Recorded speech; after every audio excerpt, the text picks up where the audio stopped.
আপেলৰ চাহকাপৰ লগত যদি দোকানত পোৱাৰ দৰে কেক খাবলৈ পোৱা যায় তেনেহ'লে কিমান যে ভাল লাগিব নহয় জানো। আজি ময়ো আবেলি চাহৰ লগত খাবৰ কাৰণে বনালোঁ এটা টেষ্টি কেক আৰু ভাবিলোঁ আপোনালোকৰ লগত ৰেচিপিটো শ্বেয়াৰ কৰোঁ। তাৰ কাৰণে মই বহুত বেছি একো লোৱা নাই। ৰিফাইন তেল লৈ লৈছোঁ আধা কাপ, লগতে লৈছোঁ আটা 2 কাপ, এয়া লৈছোঁ কাষ্টাৰ্ড পাউডাৰ 1 কাপ, লগতে লৈছোঁ 2টা কণী আৰু লৈছোঁ ইলাচি। ইলাচিৰ সলনি আপোনালোকে ভেনিলা এচেঞ্চো দিব পাৰিব। লগতে লৈছোঁ কেইটামান কিচমিচ, আপোনালোকে ইচ্ছা কৰিলে দিবও পাৰে নিদিবও পাৰে। মই যিহেতু এইটো ক্ৰীম নোহোৱা কেক বনাম সেইকাৰণে এনেই অকণমান ডেক'ৰেশ্যনৰ কাৰণে কিচমিচ কেইটা ইউজ কৰিম। লগতে মই ইয়াত দিছোঁ চাহ খোৱা কাপৰ জোখত 2 কাপ চেনি। এই চাহ খোৱা কাপটোৰ জোখতে মই গোটেইখিনি সামগ্ৰীৰ জোখ দিছোঁ। একেটা কাপৰ জোখতে গোটেইখিনি জোখ দিব, তেতিয়া কেকটো বহুত ধুনীয়া হ'ব। লগতে মই লৈ লৈছোঁ আধা চামুচতকৈ অকণমান কম নিমখ আৰু লৈছোঁ 1 চামুচ বেকিং পাউডাৰ। এইখিনি সামগ্ৰী লাগিব আৰু লগতে লাগিব আমাক গাখীৰ। প্ৰথমতে মই এটা বাতি লৈ লৈছোঁ আৰু ইয়াতে মই এতিয়া কণীকেইটা ভাঙি লৈছোঁ। মই 2টা কণী লৈছোঁ, আপোনালোকে ইচ্ছা কৰিলে 2টাতকৈ বেছিও কণী ল'ব পাৰিব। আৰু লগতে ইয়াতে দি দিছোঁ এতিয়া ৰিফাইন তেলখিনি। আপোনালোকে ৰিফাইন তেলৰ সলনি ঘি বা বাটাৰ যিকোনো ইউজ কৰিব পাৰিব। ৰিফাইন তেলখিনি দিয়া হোৱাৰ পিছত মই ইয়াতে এড কৰিছোঁ চেনি। চেনিও মই চাহ খোৱা কাপটোৰ জোখত 2 কাপ দিছোঁ। আপোনালোকে মিঠাটো কম বেছি কৰি ল'ব পাৰিব নিজৰ মতে। এতিয়া চেনিখিনি মই এনেদৰে দিম। ইচ্ছা কৰিলে আপোনালোকে চেনিখিনি গুড়ি কৰিও দিব পাৰিব। গুড়ি কৰি দিলে মিক্স কৰিবলৈ বেছি সহজ হয়, কিন্তু মই এনেদৰেই দিওঁ। চেনিখিনি গুড়ি নকৰাকৈ দিলে অকণমান হাতখনেৰে জোৰ দিব লগা হয় পিছে, কিন্তু তেতিয়া মানে পিছলৈকে যেনেকুৱা এটা ক্ৰীমি কনচিষ্টেঞ্চি হ'ব লাগিব সেইটো কৰিবলৈ সুবিধা হয়। আপোনালোকে ইচ্ছা কৰিলে চেনিখিনি গুড়ি কৰিও দিব পাৰিব, নতুবা এনেদৰে দিব পাৰিব, সেইটো আপোনালোকৰ নিজৰ ওপৰত কথা। এতিয়া এইখিনি 5 মিনিটমান সময় মই ফেটি ল'লোঁ। দেখিছেনে এটা ধুনীয়া কালাৰ আহিছে। এনেদৰে আমি 5ৰ পৰা 10 মিনিট বা 15 মিনিট সময় ফেটি ল'ম অকণমান স্পীডত, আৰু তেতিয়া এইখিনি ধুনীয়া এটা ক্ৰীমি কনচিষ্টেঞ্চি হৈ যাব। এইখিনি ধুনীয়াকৈ ফেটা হৈ গ'ল আৰু দেখিছেনে ইমান ধুনীয়া এটা কালাৰ আহিলে, হালধীয়াৰ পৰা বগা হৈ গ'ল আৰু ক্ৰীমি কনচিষ্টেঞ্চি আহি গ'ল। এতিয়া ইয়াতে মই এড কৰিছোঁ ইলাচিখিনি, আৰু ইলাচিখিনি মই থেতেলিয়াই ইউজ কৰিছোঁ। আপোনালোকৰ ওচৰত যদি ভেনিলা এচেঞ্চ থাকে তেতিয়া ভেনিলা এচেঞ্চ 1 চামুচ বা 2 চামুচ দি দিব। মই একেলগে বাকীখিনি ড্ৰাই ইনগ্ৰেডিয়েণ্টো দি দিছোঁ। এয়া মই 2 কাপ আটা দি দিছোঁ, লগতে দিছোঁ কাষ্টাৰ্ড পাউডাৰ 1 কাপ আৰু দিছোঁ নিমখ আধা চামুচতকৈ অকণমান কম। লগতে মই ইয়াতে দিছোঁ বেকিং পাউডাৰ 1 চামুচ। এইখিনি ভালদৰে মিক্স কৰি ল'ম আৰু এটা ডিৰেকশ্যনতে মিক্স কৰি ল'ব লাগিব, কাৰণ এটা ডিৰেকশ্যনত মিক্স নকৰিলে কেকটো পিছলৈকে ফাটি যোৱাৰ সম্ভাৱনা থাকে। দেখিছেনে বেটাৰখিনি মই একেটা ডিৰেকশ্যনতে মিক্স কৰি আছোঁ। এনেদৰে মিক্স কৰিব লাগিব। যিহেতু বেটাৰখিনি অকণমান ডাঠ লাগিছে সেইকাৰণে মই ইয়াতে এড কৰিছোঁ আধা কাপ গাখীৰ। যদিহে প্ৰয়োজন হয় আৰু পিছত গাখীৰ দিম। বেটাৰখিনি কিমানখিনি কনচিষ্টেঞ্চিৰ হ'ব লাগিব আপোনালোকে ভিডিঅ'টো চাই থাকিলে গম পাব। এয়া চাওক বেটাৰখিনি মোৰ ফেটি লোৱা হৈ গ'ল আৰু আপোনালোকক মই কনচিষ্টেঞ্চিটো দেখুৱাই দিছোঁ।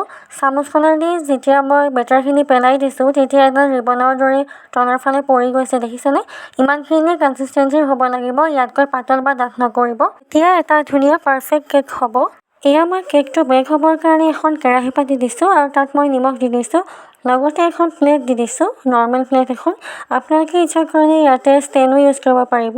এতিয়া ইয়াতে এখন ঢাকোন লগাই কিনে 10 মিনিটৰ কাৰণে প্ৰিহিট হ'বলৈকে দিম। আজি মই কেকটো বনাম কেক টিনত, টিফিন ইউজ নকৰোঁ। ইয়াৰ আগতে বাৰু টিফিনত বনোৱা কেকৰ ভিডিঅ' দিছিলোঁ, কিন্তু আজি মই কেক টিন ইউজ কৰিছোঁ।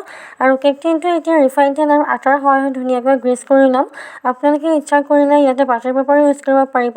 মই বাটাৰ পেপাৰ নোহোৱাকৈ কেনেকৈ কেক বনাব পাৰি আজি তাকে দেখুৱাইছোঁ। আৰু এয়া ধুনীয়াকৈ কেক টিনটো ৰেডি হৈ গ'ল কেক বহুৱাবৰ কাৰণে। এতিয়া কেকৰ বেটাৰখিনি আমি কেক টিনটোৰ মাজত পৰাকৈ দিব লাগিব, তেতিয়া কেকটো যেতিয়া ফুলিব চাৰিওফালৰ পৰা ধুনীয়াকৈ ফুলিব আৰু লগতে কেকটো চাৰিওফালৰ পৰা সমান জোখৰ হ'ব।